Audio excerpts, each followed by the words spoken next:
Hello guys, good evening. आप सभी का एक बार फिर से स्वागत है वाइटल नर्सिंग एकेडमी के इस प्लेटफॉर्म पे। आज मैं आपके सामने आज के जो लेक्चर है, जो थंबनेल में आपने देख ही लिया होगा, एसजीपीजीआई लखनऊ का जो आज एग्ज़ाम हुआ है इवनिंग शिफ्ट में नर्सिंग ऑफिसर का, उसके जो ऑनलाइन मोड ये एग्ज़ाम था सीबीटी बेस पे। तो मेमोरी बेस जो क्वेश्चंस आए हैं हमारे पास में, के सॉल्यूशंस वो अपन आज इस वीडियो में देखेंगे। हमारे पास जितने क्वेश्चंस रिसीव हुए हैं, क्वेश्चंस और उनके साथ साथ कुछ एक के क्वेश्चंस मेरे पास, मतलब क्या है, क्वेश्चंस हैं बट ऑप्शंस उनके मेरे पास नहीं है। तो मैं आपको उन क्वेश्चंस के आंसर्स देने की कोशिश पूरी करूँगा। और जो ऑप्शंस उनसे रिलेटेड हैं वो आप सभी को पता ही होंगे जिन्होंने एग्ज़ाम दिया है। और अगर नहीं भी दिया है तो फिर वो क्वेश्चंस का राइट आंसर्स क्या होगा उसके अकॉर्डिंग अपन बात कर लेंगे। ठीक है। सो मैं आपका ज़्यादा समय लेने वाला हूँ नहीं। और ये वीडियो मुझे उम्मीद है आप सभी लोग, और मुझे इतना भी पता है कि हमारे चैनल्स को न्यू कैंडिडेट्स ज़्यादा से ज़्यादा वॉच करते हैं। सो मेरी आप सभी से रिक्वेस्ट है जो न्यू कैंडिडेट वीडियोस को देखते हैं, अगर चैनल आपको अच्छा लगे तो आपका एक सब्सक्रिप्शंस हमारे चैनल के साथ साथ काफ़ी और स्टूडेंट्स ऐसे हैं जिन तक ये चैनल नहीं पहुंच पा रहा है तो वहाँ तक भी ये पहुंच जाएगा। सो मैं उम्मीद करता हूँ क्योंकि आप जिस जगह हैं वहाँ पे हम भी कभी थे तो हमने भी अप्रिशिएट किया। उम्मीद करता हूँ आप भी अप्रिशिएट करेंगे। आज स्टार्ट करते हैं अपन अपने आज का जो ये वीडियो है, ये रहेगा आपका memory based paper solution of SGPGI nursing officer exam. Okay, तो आपका पहला क्वेश्चन आज का ये रहा। ठीक है। तो एसजीपीजीआई एग्जाम आपका रहेगा मेमोरी बेस्ड पेपर। अब पहला क्वेश्चन अपन देखते हैं आज का। पहला ही क्वेश्चन आपसे पूछा गया था कि ड्रग ऑफ चॉइस आपसे पूछी गई थी। ड्रग ऑफ चॉइस फॉर इस स्टोर, इस तरह का कोई क्वेश्चन था आपके सामने। ठीक है। इसमें ऑप्शन में आपके सामने अमायोडायरोन था, एट्रोपिन था और नॉर एड्रेनलिन था। ये एड्रेनलिन ऑप्शन में होगा और एक डोपामिन ऑप्शन में भी कुछ स्टूडेंट्स बता रहे हैं। ठीक है। तो ऐसे स्टोल का मतलब क्या होता है? ऐसे स्टोल का मतलब होता है कि नो कार्डियक एक्टिविटी। ओके, यानी कार्डियक की कोई भी एक्टिविटी नहीं है। तो इस सिचुएशंस में आप कौन सी डीओ से इस्तेमाल करने वाले हैं या फिर कौन सी आप ड्रग इस्तेमाल करेंगे ऑफ चॉइस में? ठीक है। तो अमायोडेरोन भी नहीं करते हैं, एट्रोपिन भी नहीं करते हैं और डोपामिन भी नहीं करते हैं। कौन सी यूज़ करते हैं? एडीआर, एड्रेनलिन जो है वो यूज़ करता है। अब इसके दो रेशो होते हैं, एक होता है आपके एडल्ट के लिए आप क्या यूज़ करेंगे और चाइल्ड के लिए क्या रेशो रहता है। तो एडल्ट के लिए रेशो रहेगा 1:1000 और चाइल्ड के लिए रहेगा 1:10,000। ओके। और इसके डोज की बात करें तो 1 mg 1 ml इंजेक्शन में ये आता है। ठीक है, ये आपको याद रखना है। क्लियर। अब बात कर लेते हैं आपके नेक्स्ट क्वेश्चन की। नेक्स्ट क्वेश्चन आपका आया था, आपसे क्वेश्चन पूछा गया था विच रिवर, ये जीके का क्वेश्चन था, which river is longest in the world, इस तरह से क्वेश्चन था, इन द वर्ल्ड। ठीक है। तो इसमें फर्स्ट ऑप्शन मतलब इस तरह से थे, गंगा, इसके बाद अमेजोन, फिर नील और एक ऑप्शन और था आपके। ठीक है। तो देखिए, दुनिया का सबसे बड़ी नदी इन्होंने पूछा है तो गंगा और अमेजोन नहीं आएगी। ऑप्शन आपका नील जो है वो राइट आंसर आने वाला है। ठीक है, तो नील इसका राइट आंसर होगा। थर्ड क्वेश्चन आपसे पूछा गया था कि आईसीसी T20 जो वर्ल्ड कप था, ठीक है, आईसीसी T20 जो वर्ल्ड कप है वो किसने जीता है, वॉन। ठीक है, वो किसने जीता है? तो आप सभी को पता है, India, our country is the ICC T20 world cup winner है। ठीक है, 24। और किसके अगेंस्ट में जीता है ये? तो जो रनर था वो था साउथ अफ्रीका। ठीक है। और इसका जीके मैंने डाल भी दिया था आपको। देखिए, मैंने जो कुछ क्वेश्चन डाले थे उनमें से जीके जो है आपसे पूछा भी गया है। ये क्वेश्चंस मैंने टेलीग्राम में डाला था जीके, उसमें से ये आ भी गया है। ठीक है। नेक्स्ट बात कर लेते हैं। नेक्स्ट क्वेश्चन आपसे पूछा गया था, एट्रोपिन पे क्वेश्चन था आपसे।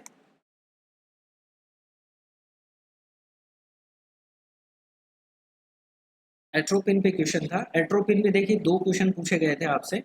एक तो आपसे पूछा गया था कि वो एक्ट ऑन विच नर्व, इस तरह से शायद क्वेश्चन था, act on which nerve, atropine कौन सी नर्व पे एक्ट करती है। और दूसरा क्वेश्चन शायद आपसे डोज पे क्वेश्चन पूछा गया था।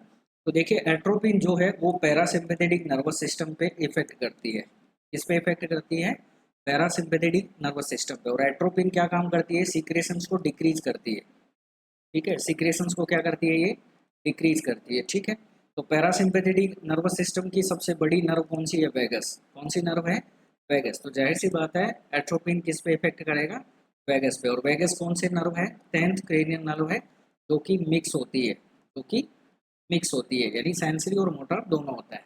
डोज की बात करें, जो सेकेंड क्वेश्चन था आपका, तो डोज इसका आता है 0.6 mg आता है। ठीक, ये आपको याद रखना है। ये क्वेश्चन आपसे आया हुआ था, आज के पेपर में आपके आया भी है। तो इसकी डोज की बात करें तो 0.6 mg इसका डोज होता है। नेक्स्ट क्वेश्चन की बात कर लेते हैं। ठीक है, सो नेक्स्ट क्वेश्चन आपका, क्योंकि फोर्थ क्वेश्चन जो एट्रोपिन मैंने पढ़ाया उसमें दो क्वेश्चन आए हैं आपके, तो फोर्थ फाइव आपके कवर हो गए। अब सिक्स क्वेश्चन की बात कर लेते हैं। नेक्स्ट क्वेश्चन आपका था कि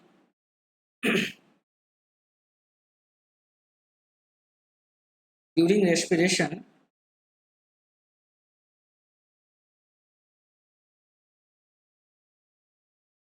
ड्यूरिंग रेस्पिरेशन डायफ्राम डीपर, ऐसा कुछ क्वेश्चन था कि ड्यूरिंग रेस्पिरेशन डायफ्राम जो है वो कितना डीप जाता है, आपसे शायद इस तरह से क्वेश्चन था। तो 0.25 सेंटीमीटर कुछ ऐसे ऑप्शन थे, 1.2 सेंटीमीटर था, और 6 to 7 सेंटीमीटर लगभग, और 0.95 सेंटीमीटर, इस तरह से कोई क्वेश्चन आपसे पूछा गया था। तो देखिए ड्यूरिंग रेस्पिरेशन अपन बात करें, ठीक है, ड्यूरिंग रेस्पिरेशन अपन बात करें तो डायफ्राम जो डीप जाता है, ठीक है, अगर डीप की तरफ जाता है तो कितना जाता है? तो 1 to 2 या 2 to 3 सेंटीमीटर जो है वो राइट आंसर होने वाला है। तो यहाँ पे इस क्वेश्चन का आपका राइट आंसर क्या होगा? ये होने वाला है। ठीक है, फिर नेक्स्ट क्वेश्चन आपका जीके पे था कि लक्षद्वीप जो है, लक्षद्वीप यूज विच लैंग्वेज, इस तरह से कोई क्वेश्चन था आपसे, विच लैंग्वेजेस। ठीक है, सो यहाँ पे इस क्वेश्चन देखिए, इसमें आपके ऑप्शंस मलयालम, तमिल, तेलुगु, ऐसा कुछ ऑप्शन में थे। आई थिंक मलयालम था, तमिल भी था, तेलुगु था। ठीक है, इस तरह के आपके ऑप्शन थे। लक्षद्वीप में जो मोस्टली लैंग्वेज यूज होती है वो होती है मलयालम। तो राइट आंसर आपका क्या रहने वाला है? मलयालम रहेगा। ओके, नेक्स्ट देख लेते हैं। नेक्स्ट जो आपसे क्वेश्चन पूछा गया था, वो आपका क्वेश्चन पूछा गया था, ICU patients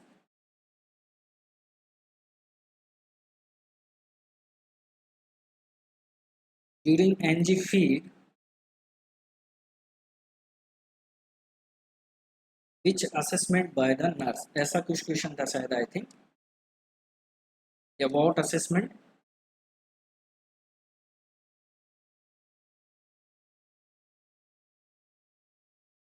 about assessment by the nurse, ऐसे कुछ क्वेश्चन था। और शायद इसमें एक्सेप्ट है शायद ऑप्शन, ठीक है, एक्सेप्ट है। तो देखिए आपको पता है एनजी फीड में जब अपन देते हैं तो नर्स क्या तो असेसमेंट करती है। तो आई थिंक इसमें जो पॉइंट थे वो, देखिए मोस्टली जो पॉइंट एनजी में आते हैं वो आते हैं पोजीशंस पे रिलेटेड और प्लेसमेंट से रिलेटेड। जब आप फीड दे रहे हैं, ठीक है, तो पोजीशंस आप सभी को पता है, फॉरवर्ड पोजीशन देते हैं अपन, ठीक है, या फिर सेमी फॉरवर्ड देते हैं। प्रायोरिटी पे देखा जाएगा तो फॉरवर्ड रहने वाली है। प्लेसमेंट की बात करें तो प्लेसमेंट आप पता कैसे कर सकते हैं? तो प्लेसमेंट आप पता कर सकते हैं बाय द एस्पिरेशन। ठीक है, अगर गैस्ट्रिक कंटेंट आएगा, ठीक है, एस्पिरेशन, तो गैस्ट्रिक कंटेंट आपको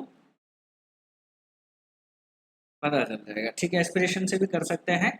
और आप स्टेथोस्कोप में एयर पुश करके आप साउंड सुन सकते हैं, हुक साउंड सुनाई देता है। और बाउल मेथड भी यूज करते हैं जिसमें वाटर डाल के अपन एनजी का मुंह रखते हैं। अगर एयर बबलिंग हो रही है दैट्स मीन्स वो लंग्स में है, ठीक है, और अगर एयर बबल नहीं हो रहा है दैट्स मीन वो गैस्ट्रिक रीजन में है। तो जो ऑप्शंस आपका इनसे रिलेटेड नहीं है वही आपका राइट आंसर होगा, अगर क्वेश्चन में आपके एक्सेप्ट था तो, क्योंकि कुछ बच्चों ने एक्सेप्ट बोला है कुछ ने नहीं बोला है, ठीक है, इसलिए मैं मेंशन कर रहा हूँ एक्सेप्ट अगर है तो इनमें से अगर कोई ऑप्शन में नहीं था आपके तो वही आंसर आपका यहाँ पे करेक्ट होने वाला है, ठीक है। और क्योंकि क्वेश्चंस में आपके क्या पूछा है एक्सेप्ट, तो एक्सेप्ट का मतलब वो होता है जो कंडीशंस मतलब इससे रिलेटेड नहीं है, एनजी से रिलेटेड नहीं है, ठीक है। फिर इसी से रिलेटेड एक आपसे क्वेश्चन पूछा गया था, आपको बता दूं, इसमें आपसे शायद मेजरमेंट क्वेश्चन पूछा गया था। नेक्स्ट क्वेश्चन जो आपसे पूछा गया था वो पूछा गया था एनजी ट्यूब मेजरमेंट पे क्वेश्चन था, ठीक है, मेजरमेंट पे क्वेश्चन था। तो आपको याद रखना है शॉर्ट फॉर्म है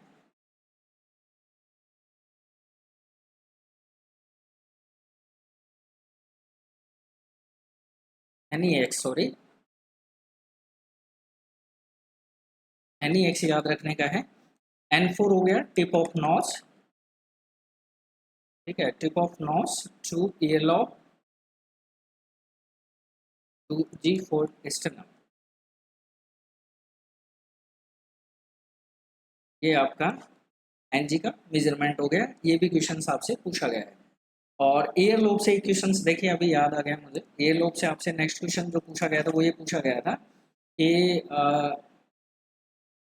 क्वेश्चन आपका ये था कि अगर पेशेंट का आप डिजिटली अगर मेजरमेंट नहीं कर सकते हैं, असेसमेंट आर्टीरियल असेसमेंट या SpO2, तो आप कहाँ से करेंगे, इस तरह से शायद क्वेश्चन था कोई।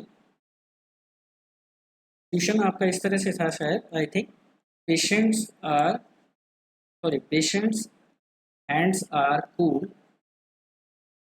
Hands are cool, so saturation pressure of oxygen is measure by, इस तरह से शायद क्वेश्चन था,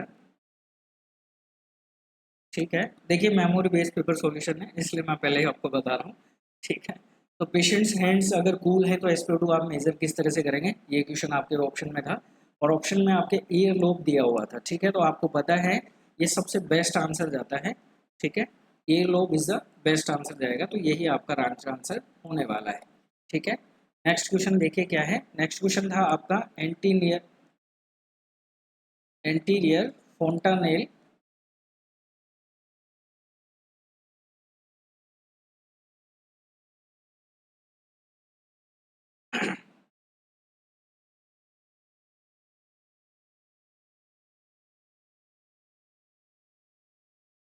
इज क्लोज एट, ऐसा कुछ क्वेश्चन था, ठीक है। तो आप सभी को पता है दो फोंटानेल होते हैं, पोस्टीरियर एक एंटीरियर, एंटीरियर जो है वो 18 मंथ पे क्लोज होता है, ठीक है, 18 मंथ पे क्लोज हो जाता है, ठीक है, ये आपको याद रखना है। और इसके बाद आपके नेक्स्ट क्वेश्चन आए थे आपसे रिलेटेड CPR से रिलेटेड शायद क्वेश्चन था, BLS sorry basic life support से क्वेश्चन था, BLS पे क्वेश्चन आपसे पूछे गए हैं। तो सबसे पहले आपसे क्वेश्चन पूछा गया था पल्स पे, कौन सी पल्स जो है वो असेस की जाती है, ठीक है, तो आपको याद रखना है कैरोटिड असेस की जाती है, कितनी देर तक, 5 to 10 सेकेंड की जाती है, ठीक है। इसके बाद में BLS का सीक्वेंस आपसे पूछा गया है, ठीक है, सीक्वेंस आपसे पूछा गया है, तो सीक्वेंस है CAP, ठीक है। फर्स्ट वन है chest compression, then airway, then breathing, okay, ठीक है। और रेस्क्यूअर का आपका ESIC में क्वेश्चन था, ठीक है, एडल्ट को लेके अगर सिंगल रेस्क्यूअर है या फिर डबल रेस्क्यूअर है तो ventilation chest compression ventilation ratio कितना रहेगा, तो चेस्ट कंप्रेशन आपका 30 है तो वेंटिलेशन आपका 3:2 रहेगा, किस केस में, एडल्ट के केस में, याद रखना है। ये आपके ESIC में भी क्वेश्चन आया था, तो यहाँ भी आपसे क्वेश्चन ये पूछा गया कि नहीं पूछा गया पता नहीं, बट मैं आपको बता रहा हूँ, ठीक है। इसके बाद में आपसे क्वेश्चन पूछा गया कार्डियक अरेस्ट का कोड पूछा गया था। कार्डियक अरेस्ट अगर सिचुएशन है तो आप कौन सा कोड इस्तेमाल करने वाले हैं, तो ब्लू कोड इस्तेमाल करने वाले हैं, ये आपसे क्वेश्चन पूछा गया, ठीक, समझ गए। और फायर में कौन सा करते हैं अपन, रेड करते हैं, कौन सा करते हैं, रेड करते हैं, याद रखें, ठीक है। नेक्स्ट क्वेश्चन देखिए, ठीक है, बीएलएस से रिलेटेड यही क्वेश्चंस आपसे पूछे गए थे आज के एग्जाम में, और आज के एग्जाम में ज़्यादातर क्लिनिकल एग्जाम्स क्वेश्चन ज़्यादा पूछे गए हैं। ठीक है, फिर देखिए आपसे क्वेश्चन पूछा गया जीसीएस ग्लासकोमा स्केल जो है वो आपसे पूछा गया है। ग्लासकोमा स्केल जो है इज यूज फॉर असेसमेंट, ठीक है, फॉर असेसमेंट। तो आपको पता है जीसीएस जो है, ठीक है, जीसीएस जो है वो कितने स्केल होता है, टोटल उसका 15 होता है। तो ठीक है, और ये अपन किस लिए असेस करते हैं, तो Altered level of consciousness, consciousness. तो ये आपका आंसर अगर है ऑप्शन में तो ये आपका आंसर बिल्कुल सही हो जाएगा। Altered level of consciousness is the correct answer होगा इसका। ठीक है, नेक्स्ट क्वेश्चन मैं आपको बताऊं, तो आपसे क्वेश्चन पूछा गया था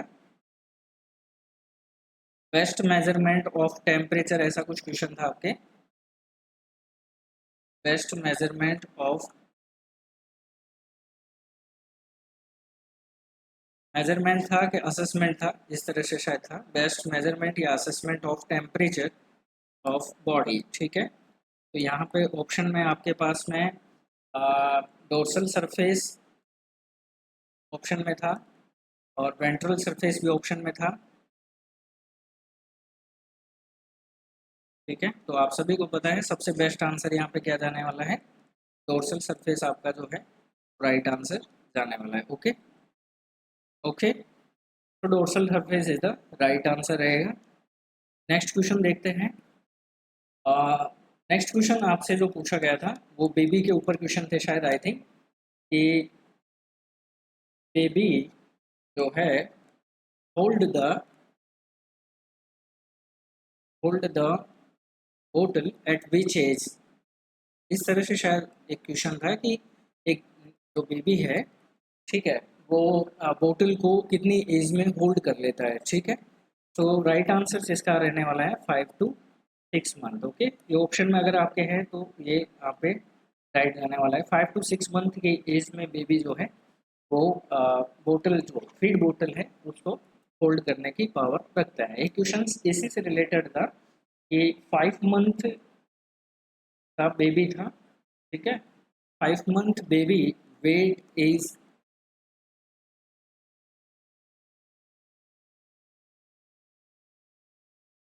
डबल एट, इस तरह से शायद क्वेश्चन था। 5 मंथ का जो बेबी है तो उसका वेट जो है वो डबल हो जाता है, या सॉरी ये क्वेश्चन इस तरह से नहीं था, इसमें थोड़ा सा चेंज है, ये डबल जो है ये ऑप्शन में था आपके। 5 month baby weight is, 5 month baby weight is, इस तरह से आपके शायद क्वेश्चन था, वो आगे मुझे याद नहीं आ रहा है अभी, कि 5 मंथ का जो बेबी का वेट होता है वो कितना हो जाता है, इतना आपसे शायद क्वेश्चन में था। तो ऑप्शन में आपके डबल भी था, ठीक है, ट्रिपल था और क्वाड्रेट था, नो चेंज, इस तरह से ऑप्शन थे शायद आपके। ठीक है, तो राइट आंसर इज, क्या आप सभी को पता है कि बेबी का वेट जो है डबल 6 मंथ के राउंड में, 5 to 6 मंथ में हो जाता है और ट्रिपल 1 ईयर में हो जाता है। ठीक है, ये आपको याद रखना है। तो राइट आंसर से इसका क्या रहने वाला है, डबल रहेगा। ठीक है, 5 मंथ बेबी अगर हो गया है तो इस समय उसका जो वेट होगा वो, जो न्यूबॉर्न के टाइम पे जो इसका वजन था उसके डबल इस इतना वजन हो जाना चाहिए नॉर्मली। ठीक है, नेक्स्ट क्वेश्चन देख लेते हैं। नेक्स्ट क्वेश्चन आपका एक क्वेश्चन था लीप ईयर, ऐसा कुछ क्वेश्चन था आपसे, लीप ईयर एक्सेप्ट उसमें लिखा हुआ था। ठीक है, तो लीप ईयर पे क्वेश्चन जैसे ही आ जाता है ना, तो आपको याद होना चाहिए कि कोई सा भी ईयर जिसको अपन 4 से क्या कर सकें, डिवाइड कर सकें, वो सारे किस में आते हैं, लीप में आते हैं। ठीक है, तो ऑप्शन में आपके शायद 1200, 1600, 2000, 2000 और 2100, इस तरह से शायद कुछ ऑप्शन थे आपके। तो देखिए ये और ये सारे ही आपके 4 से क्या हो रहे हैं, डिवाइड हो रहे हैं, तो ये सारे सही हैं। लेकिन यहाँ पे क्वेश्चन एक्सेप्ट पूछा गया था, तो एक्सेप्ट में आपका आंसर 2100 आने वाला है, तो ये आपका यहाँ पे राइट आंसर होगा। ओके, ये आपको याद रखना है। ठीक है, और नेक्स्ट क्वेश्चन आपसे जो पूछा गया था वो था आयरन का एब्जॉर्प्शन, आपसे पूछा गया है आयरन एब्जॉर्प्शन। विच अकर, ठीक है, इस तरह से शायद क्वेश्चन था आपके। तो ऑप्शन में आपके इलियम, ड्यूडिनम, सेंडिंग केलोन, इस तरह से आपके ऑप्शन थे। लास्ट ऑप्शन मुझे मिला नहीं है, ठीक है, क्योंकि देखिए पेपर्स जो सीबीटी बेस होते हैं वो बेस्ड आपके ऊपर होते हैं, क्योंकि जितने स्टूडेंट्स एग्जाम देके आते हैं उनमें से कुछ के कॉन्टेक्ट हमारे पास में रहता है, जितना उनको रिमाइंड रहता है वो हमें भेजते हैं, और उनके बेसिस पे अपन मेमोरी बेस्ड पेपर सॉल्यूशन हम निकालते हैं। तो राइट आंसर्स जो है वो मैं आपको प्रोवाइड करने की कोशिश करूँगा, और जितने भी क्वेश्चंस मुझे मिले हैं। सो आयरन एब्जॉर्प्शंस आप सभी को पता होना चाहिए, ड्यूडिनम में जो है वो आयरन एब्जॉर्प्शंस होता है। तो राइट आंसर्स यहाँ पे आपका क्या रहेगा, ड्यूडिनम रहेगा। और टर्मिनल इलियम में विटामिन B12 होता है, B12 जो है वो क्या होता है, एब्जॉर्ब होता है, ठीक है। तो राइट आंसर इसका क्या रहने वाला है, ड्यूडिनम रहेगा, ठीक है, ये आपको याद रखना है। नेक्स्ट बात कर लेते हैं, एक 8 साल के बच्चे का आपको एंडोट्रेकियल ट्यूब का साइज पूछा गया था, ठीक है। सो देखिए एंडोट्रेकियल ट्यूब का आपको बता दूं कि इसका एक फॉर्मूला होता है, एज डिवाइड बाई 4 प्लस में 3.5 आपको ऐड कर देना है। तो एज यहाँ पे 8 साल है, 4 प्लस में आप 3.5 कर देंगे तो ये हो जाएंगे 2, तो 2 में आप 3.5 ऐड कर दीजिए, तो लगभग 5.5 की साइज का ईटी जो है वो यहाँ पे इस्तेमाल होगा, ठीक है। तो इससे नियरेस्ट में जो आपके ऑप्शन में था वो आपका यहाँ पे राइट आंसर होने वाला है, ठीक है। नेक्स्ट क्वेश्चन देख लेते हैं। देखिए कोई भी क्वेश्चंस में अगर आपको ऐसा लगे कि सर ने गलत बताया है तो इसमें मेरी कोई गलती नहीं है, क्योंकि मुझे जो क्वेश्चंस मिले मैंने वो क्वेश्चंस आपके सामने आप मेंशन किया है। आपको पता है कि मैं, मेरे पास अगर ऑफलाइन अगर आपका ये पेपर होता तो ऑब्वियसली बात है मेरे पास पूरा पेपर आपका अवेलेबल होता, तो मैं उस जिस तरह से मैंने पहले पेपर सॉल्यूशन करवा रखे हैं, ये मेमोरी बेस्ड पेपर था, और मैं वेट कर रहा था कि बच्चे, और काफ़ी सारे बच्चों ने क्वेश्चंस दिए भी, लेकिन कुछ आधे अधूरे पेपर आने की वजह से वीडियो भी इसीलिए आपका लेट शूट कर पा रहा हूँ मैं, क्योंकि क्वेश्चंस का कॉम्बिनेशन ही सही नहीं बैठ पाया था। कुछ एक क्वेश्चंस आधे आए, कुछ के ऑप्शन सही नहीं बैठे, तो करेक्शन करने में भी दिक्कत होती है, ठीक है। और पेपर का लेवल आपका औसम था, ठीक है। अगर किसी ने 6 मंथ कंसिस्टेंसी अगर स्टडी करी है, 6 मंथ या 1 ईयर तक अगर उसने कंसिस्टेंसी स्टडी करी है यूपी बेस एग्जाम्स के लिए, उसका आराम से पेपर निकल जाएगा, कोई बड़ी बड़ी बात है नहीं। हाँ, इसका कट ऑफ जो है वो ज़्यादा जाने वाला है, क्योंकि पेपर का लेवल बहुत ही ज़्यादा, मतलब इतना उम्दा नहीं था, ओके, जिसको अपन बोल सकते इतना उम्दा पेपर ये नहीं बना है। बहुत मतलब क्लिनिकल बेसिस क्वेश्चन यहाँ पे ज़्यादा दिए गए थे, ओके। फिर एक क्वेश्चन आपका था कि जनरल क्वेश्चन था, Lucknow to connect with Patna, ऐसे कुछ क्वेश्चन था, connect Patna, so Bhopal is connect,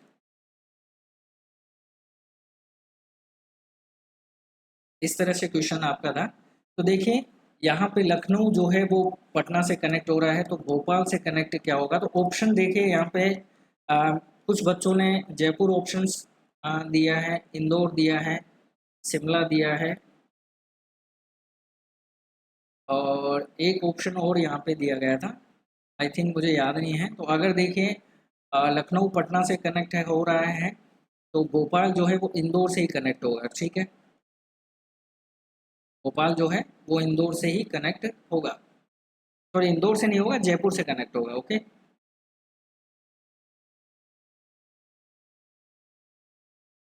बिल्कुल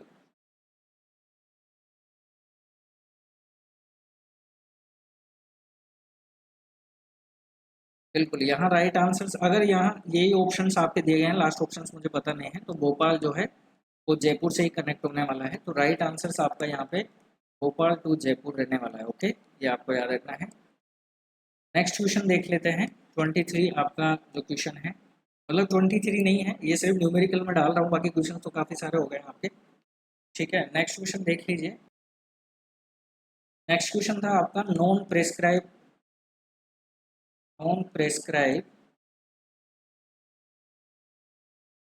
कॉन्ट्रासेप्शंस पूछा गया था शायद, I think non prescribes contraception method आपसे पूछा गया था, ठीक है। अब इसमें ऑप्शंस काफ़ी सारे थे, जैसे लाइक डेट कंडोम भी था, और ओरल कॉन्ट्रासेप्टिव पिल्स था, और भी ऑप्शन होंगे, बट नॉन प्रिस्क्राइब आपसे क्वेश्चन पूछा गया है, मतलब ऐसा कॉन्ट्रासेप्शन मेथड जिसके लिए प्रिस्क्रिप्शन की रिक्वायरमेंट नहीं होती है, तो राइट आंसर से कौन डोम बिल्कुल क्लियर, इसके लिए कोई प्रिस्क्रिप्शन की रिक्वायरमेंट नहीं होती है। ठीक है, तो ये ऑप्शन यहाँ पे आपका बिल्कुल सही जाने वाला है। और नेक्स्ट क्वेश्चन देखिए आपका क्या है।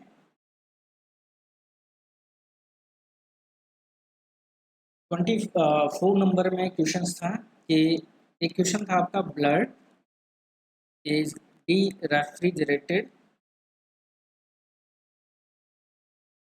D refrigerated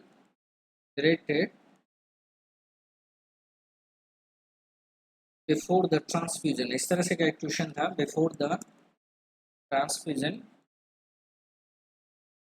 how much time, इस तरह से का क्वेश्चन था। ब्लड को डी रेफ्रिजरेटेड अपन करते हैं ट्रांसफ्यूजन करने से पहले, तो कितने टाइम तक अपन उसको डी रेफ्रिजरेटेड करते हैं, ऐसा शायद क्वेश्चन था। मतलब ट्रांसफ्यूज करने से पहले ब्लड को अपन कितने समय तक मतलब नॉर्मली डी रेफ्रिजरेटेड किया जाता है, नॉर्मल मतलब उसको चढ़ाने के लिए। ठीक है, तो कितना समय होना चाहिए, तो आपको याद होना चाहिए मिनिमम 30 मिनट का टाइम आपके पास होना ही चाहिए, इतना टाइम आपको लेना चाहिए डी रेफ्रिजरेटर के लिए। तो ये ऑप्शन यहाँ पे आपका करेक्ट होने वाला है।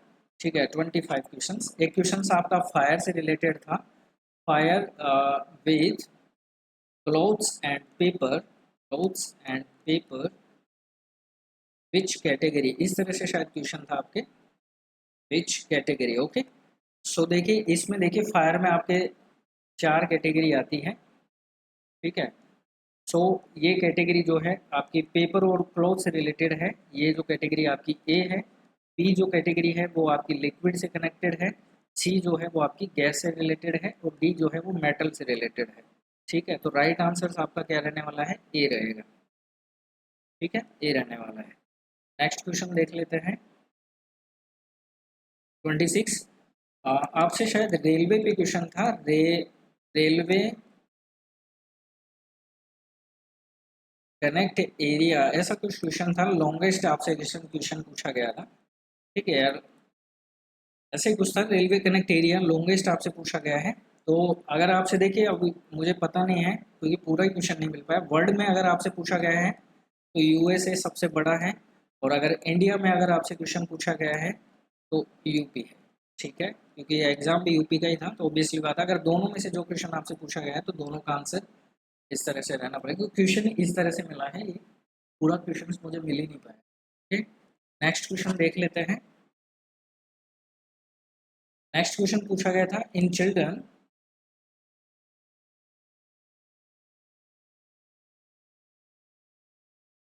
सेकेंड, इन चिल्ड्रन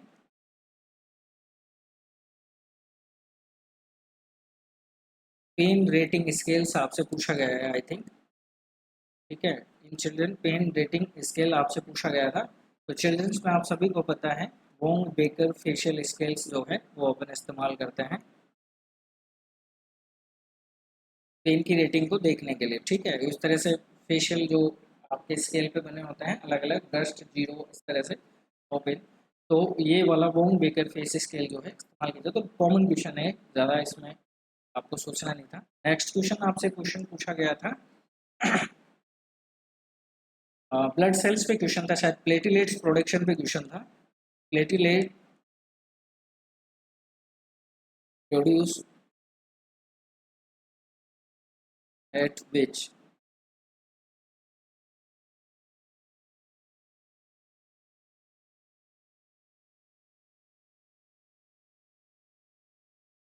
बॉडी, इस तरह से शायद क्वेश्चन था आपसे कि प्लेटलेट कहाँ से ह्यूमन बॉडी में जो है प्रोड्यूस होती है, तो एडल्ट में जो है वो कहाँ से होती है आई थिंक, क्योंकि यहाँ पे चाइल्ड का ऑप्शन था ही नहीं, आपको दिया नहीं था शायद क्वेश्चन में, तो ऑब्वियसली बात है राइट आंसर आपका क्या रहने वाला है, बोन मैरो।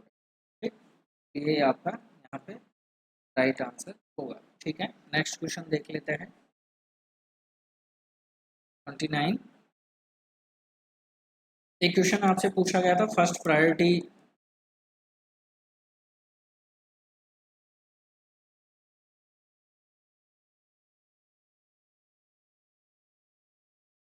ड्यूरिंग बीएलएस, इस तरह से क्वेश्चन था। अब ये क्वेश्चन देखिए दो प्रकार से मुझे मिला है कि इसमें पल्स आपसे पूछा गया था, क्या पूछा गया था, बट BLS के आपको ड्यूरिंग अगर फर्स्ट प्रायोरिटी आपसे पूछेंगे तो आपको याद रखना है चेक रेस्पॉन्स आपका आंसर रहना चाहिए। सबसे पहले अपन पेशेंट का रेस्पॉन्स चेक करते हैं, तो ये ऑप्शन आपका यहाँ पे राइट आंसर होगा। और मैंने आपको पल्स बता ही दिया है, पल्स यहाँ पे अपन कैरोटिड चेक करते हैं, ठीक है। नेक्स्ट क्वेश्चन आप देख लीजिए। नेक्स्ट क्वेश्चन आपका था कि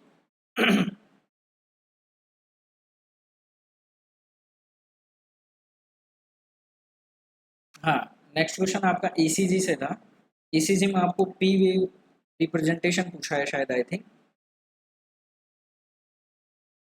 पी वेव रिप्रेजेंट क्या करती है, ठीक है, ये आपसे क्वेश्चन पूछा गया था, तो आपको पता है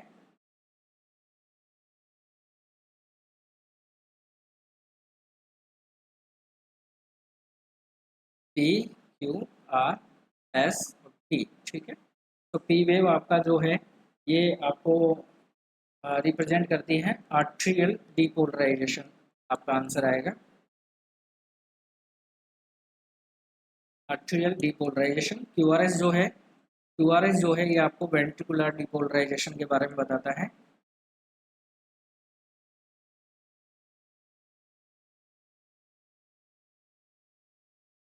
ठीक है, और जो टी है ये आपको वेंट्रिकुलर रीपोलराइजेशन के बारे में बताती है, वेंट्रिकुलर रीपोलराइजेशन। ओके, याद रखना है, वेंट्रिकुलर रीपोलराइजेशन को इंडिकेट कौन करता है, आपका टी वेव करता है, ठीक है। नेक्स्ट क्वेश्चन देखते हैं। नेक्स्ट क्वेश्चन आपका था जेट ट्रैक टेक्निक पे। आपको पता है ये बहुत ही पॉपुलर क्वेश्चन है, ज़्यादातर पूछा गया है। जेट ट्रैक टेक्निक पूछी गई थी आपसे, ठीक है। Jet track technique for IM injection, I think ये जो क्वेश्चन आपसे पूछा गया था ये कोई मसल्स पे क्वेश्चन पूछा गया था। Jet track technique for IM injections use which muscles, इस तरह से शायद क्वेश्चन था आपके। और ऑप्शन में आपके deltoid, wastes लैटरलिस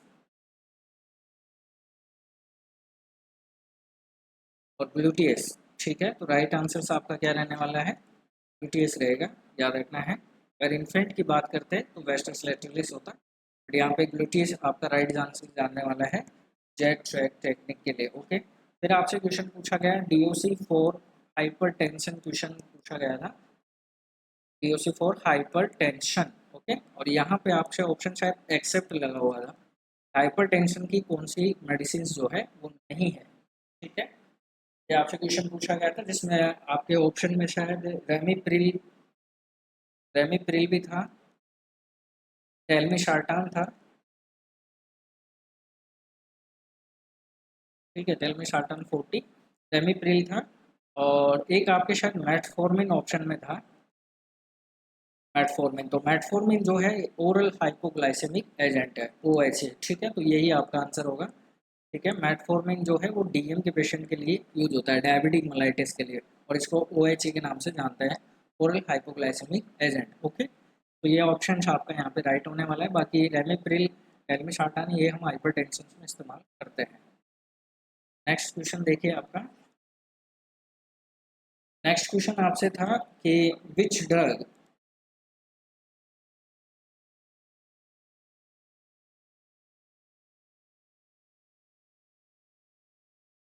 manage the cardiac membrane, ऐसा कुछ क्वेश्चन था आपसे, कार्डियक मेम्ब्रेन या हार्ट मेम्ब्रेन, इस तरह से क्वेश्चन था। मेरे पास यही क्वेश्चन मिला है मुझे, ठीक है। तो देखिए कौन सी ड्रग जो है वो मैनेज करती है कार्डियक मेम्ब्रेन को, तो इस ऑप्शन में आपके शायद कैल्शियम, हाँ, आई थिंक कैल्शियम ऑप्शन में आपके होगा। तो कैल्शियम अगर आपके ऑप्शन में था तो राइट आंसर आपका यही रहने वाला है। कैल्शियम जो है वो रेस्पॉन्सिबल होता है हार्ट की मेम्ब्रेन्स को मैनेज करने के लिए, ये बात आपको याद रखना है, या फिर मेंटेन करने के लिए, ठीक है। अगर आपके यहाँ ऑप्शन मेंटेन लिखा हुआ तो वो भी सही है। नेक्स्ट क्वेश्चन देखिए आपका क्या है। नेक्स्ट क्वेश्चन आपका है फुल फॉर्म आपके पूछी गई थी आई थिंक EMG की, ठीक है। तो इलेक्ट्रोमाइलोग्राफी, याद रखना है, इलेक्ट्रोमाइलोग्राफी। ओके, ये राइट आंसर से रहने वाला है, इलेक्ट्रोमाइलोग्राफी। ओके, एक क्वेश्चन आपके स्पेलिंग करेक्शन का था, स्पेलिंग करेक्शन पे एक क्वेश्चन था जिसमें ओबीडियंटली का एक क्वेश्चन था। ठीक है, तो ये ऑप्शन आपका सही रहेगा, ओबीडियंटली यहाँ पे आपका करेक्ट हो जाने वाला है। ठीक है, और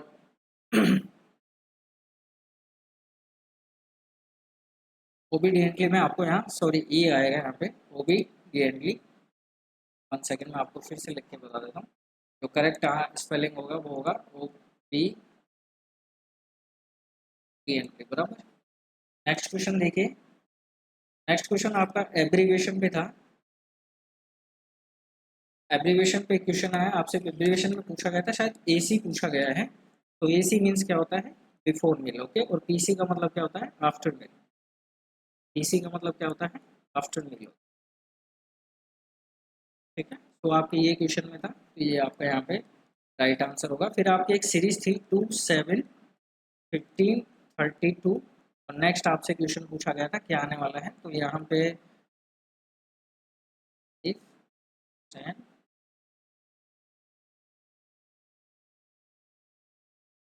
आई थिंक शायद 52 के समथिंग आना चाहिए।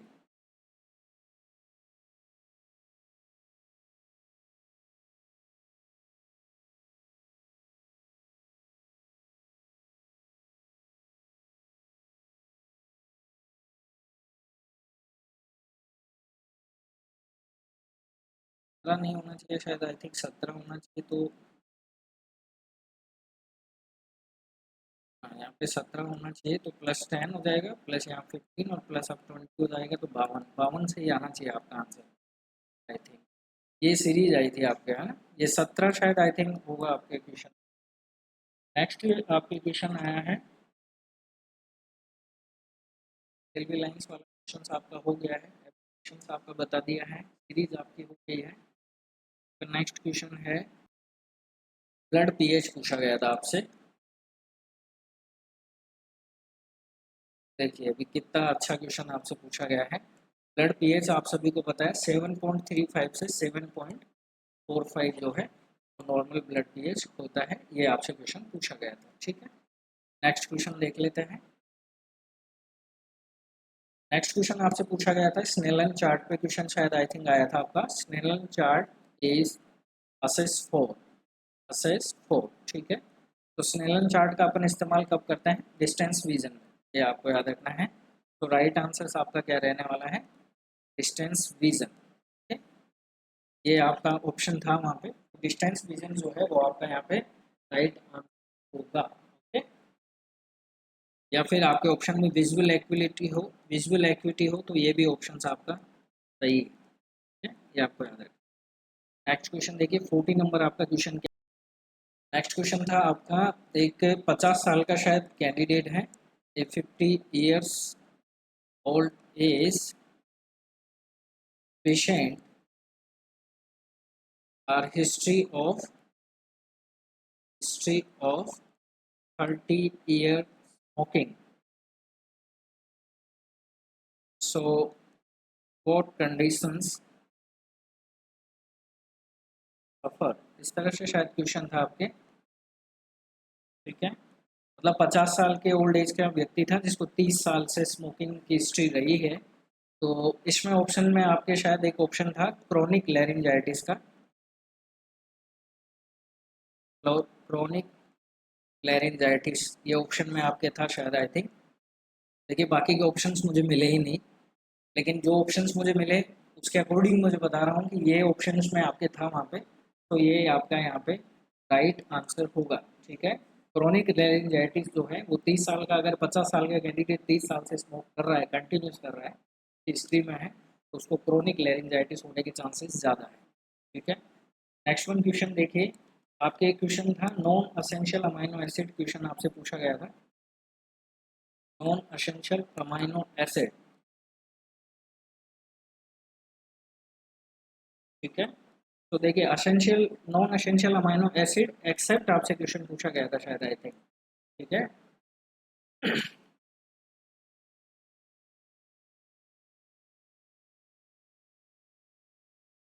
ठीक है। नॉन एसेंशियल अमीनो एसिड, तो नॉन एसेंशियल कौन से होते हैं जो हमारी बॉडी में होते हैं, और एसेंशियल कौन से होते हैं जो हमें बाहर से लेने होते हैं, जो हमारी बॉडी के लिए रिक्वायरमेंट है लेकिन हमारी बॉडी उन्हें रीड नहीं करती है। ठीक है। तो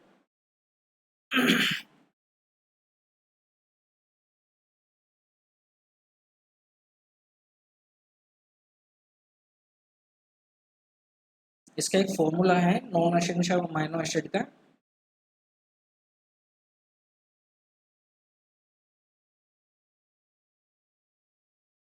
टीवी एल बात, इस तरह से शायद एक फॉर्मूला है। बिल्कुल, TV I L L P A H. Okay, तो ये सारे आपके नॉन एसेंशियल अमीनो एसिड हैं। ठीक है। और आपके इस ऑप्शन से हटते हुए एक 16 सीधा ही ऑप्शन आपके दिया हुआ था।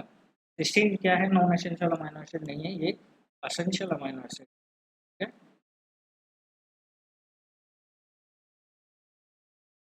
मेथोनिन वगैरह ये जो है, मेथोनिन वगैरह है, ये सब क्या है आपके नॉन एसेंशियल अमीनो एसिड की कैटेगरी में आते हैं। और 16 जो है वो एसेंशियल अमीनो एसिड के सीधा सा ऑप्शन था, इसमें कोई ज़्यादा गणित लगाने की जरूरत नहीं थी। अगर ये फॉर्मूला आपको याद रखना है तो आप रख सकते हैं, इस सारे फॉर्मूले में non essential amino acid count होता है।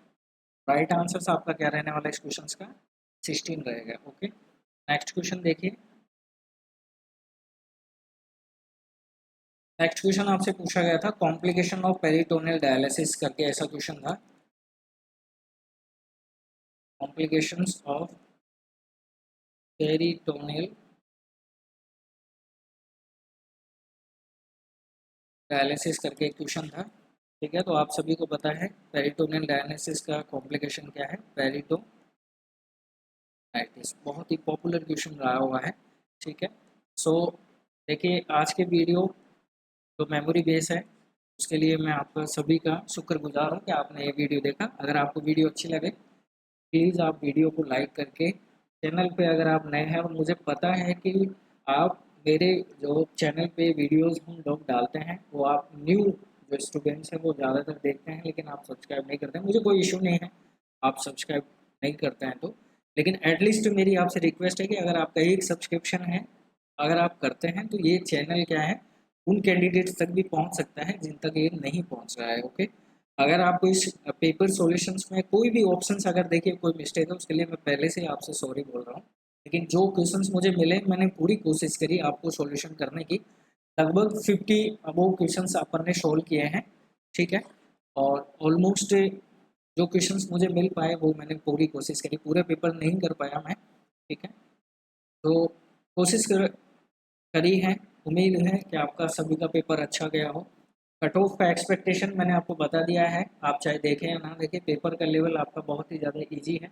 ऑब्वियसली बात है, कैंडिडेट बेसिस के अकॉर्डिंग सीटें भी इसकी ज़्यादा थी नहीं, तो इसके अकॉर्डिंग इसका कट ऑफ जो है वो थोड़ा हाई रहेगा। ठीक है। नेक्स्ट वीडियो के कंसल्टेशन की बात करें तो फिर मिलते हैं नए कुछ टॉपिक्स के साथ। यूट्यूब पे मैं थोड़ा अभी